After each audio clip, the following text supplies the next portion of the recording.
नमस्ते प्रिय विद्यार्थियों, हिंदी अकेडमी बीकानेर में आपका स्वागत है। प्रिय विद्यार्थियों, हम पढ़ रहे हैं कक्षा 10 की क्षितिज पुस्तक। प्यारे विद्यार्थियों, हम कक्षा 9 की क्षितिज भाग 1 और कृतिका को पूरा कर चुके हैं।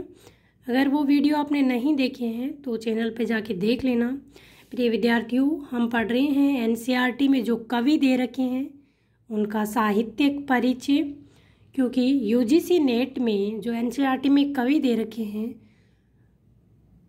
उनसे सीधे प्रश्न पूछे जाते हैं। हम यूजीसी नेट को विशेष रूप से ध्यान में रखकर पढ़ रहे हैं।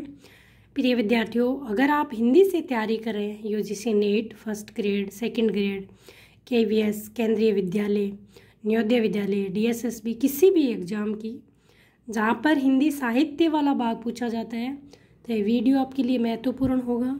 प्रिय विद्यार्थियों, आज हम पढ़ेंगे तुलसीदास जी का साहित्यिक परिचय। तुलसीदास का जन्म उत्तर प्रदेश के बांदा जिले के राजापुर गांव में सन 1532 में हुआ था।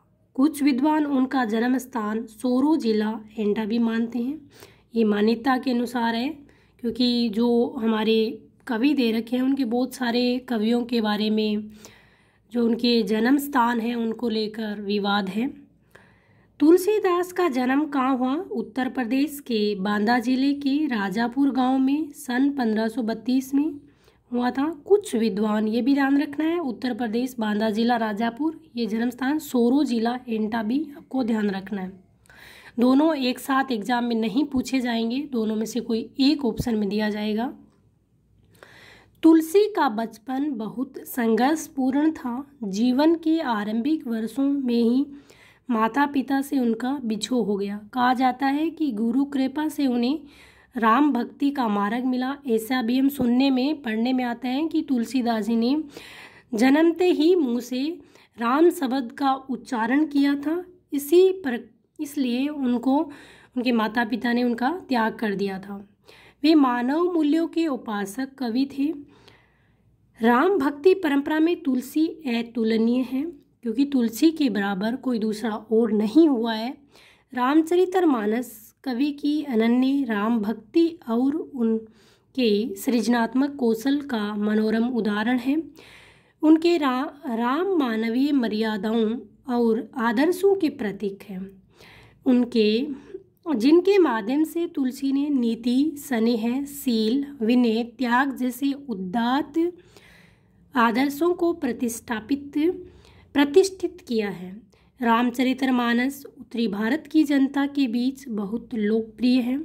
मानस के अलावा कवितावली, गीतावली, दोहावली, कृष्ण गीतावली, विनय पत्रिका आदि उनकी प्रमुख रचनाएं। तो ध्यान रखना, आपसे पूछे कि तुलसीदास जी की रचनाएं कौन कौन सी हैं तो आप बताओगे रामचरितमानस, कवितावली, गीतावली, दोहावली, कृष्ण गीतावली, विनय पत्रिका।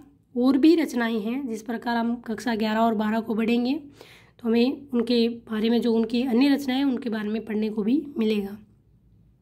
आदि उनकी प्रमुख रचनाएं। अवधी और ब्रज दोनों भाषाओं पर उनका समान अधिकार था। सन 1623 में काशी में उनका देहावसान हुआ। उनका जन्म कब हुआ? 1532 में।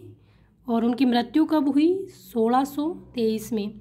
कहाँ हुई? काशी में।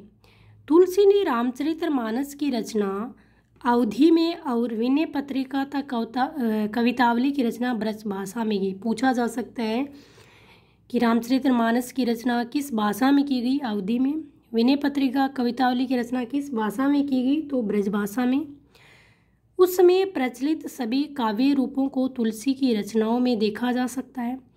रामचरितमानस का मुख्य छंद चौपाई है, तब बीच बीच में दोहे, सोरठी, हरिगीति का तने छंद पिरोए गए हैं। मुख्य छंद चौपाई है, पर अन्य छंदों का प्रयोग भी हुआ है। विनय पत्रिका की रचना गेय पदों में हुई है। कवितावली में सवैया और कवित छंद की छटा देखी जा सकती है। उनकी रचनाओं में प्रबंध और मुक्तक दोनों प्रकार के काव्यों का उत्कृष्ट रूप है। प्रिय विद्यार्थियों, ये था तुलसीदास जी का साहित्यिक परिचय।